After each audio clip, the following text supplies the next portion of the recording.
ప్రజల హృదయాలలో దేశభక్తి భావాన్ని ప్రేరేపించడం, భారత జాతీయ జెండా గురించి అవగాహన కల్పించడం హర్ ఘర్ తిరంగా లక్ష్యమని ఎమ్మెల్యే గొండు శంకర్ అన్నారు.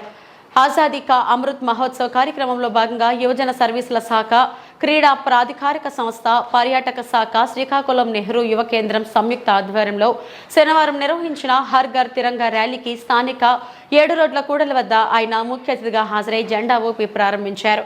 ఈ సందర్భంగా ఆయన మాట్లాడుతూ బ్రిటిష్ దాస్య శృంఖలాల నుంచి విముక్తి కల్పించి స్వేచ్ఛా వాయువులు అందజేస్తున్న స్వతంత్ర సమరయోధుల పోరాట స్ఫూర్తిని భవిష్యత్ తరాలకు అందించే అవకాశం ఇటువంటి కార్యక్రమాల ద్వారా కలుగుతుందన్నారు. నాటి పోరాటంలో త్రివర్ణ పతాకం ప్రతి ఒక్కరిలో స్వతంత్ర కాంక్షను రగిలించిందని గుర్తు చేశారు.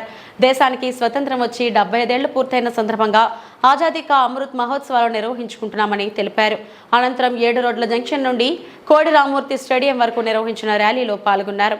కార్యక్రమంలో మున్సిపల్ కమిషనర్ ఓబులేష్, సెట్ శ్రీ CEO Prasadarao, DSDO K Sridhar, పర్యాటక శాఖ అధికారి ఎన్ నారాయణరావు, నెహ్రూ యువ కేంద్ర అధికారి ఎన్ ఉజ్వల్, ఇతర జిల్లా అధికారులు, క్రీడాకారులు పాల్గొన్నారు.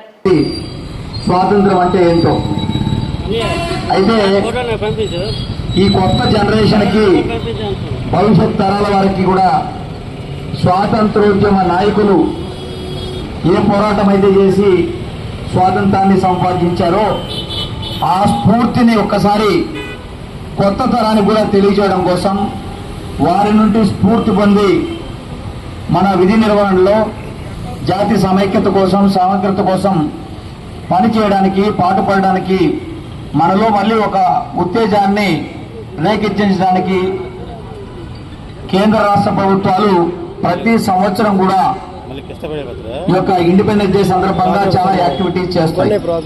అందులో భాగంగా స్వాతంత్రము వచ్చి 70 సంవత్సరాలు అయిన సందర్భంగా గత 2-3 సంవత్సరాలుగా కూడా ఆజాదీ కా అమృత్ మహోత్సవ్ అనేటువంటి పేరుతో భారత ప్రభుత్వం అన్ని ప్రభుత్వ శాఖలను కూడా ఇన్వాల్వ్ చేసి ఈ యొక్క ఇండిపెండెన్స్ డేలో దేశ ప్రజలందరినీ కూడా ఇన్వాల్వ్ అయ్యి దీని యొక్క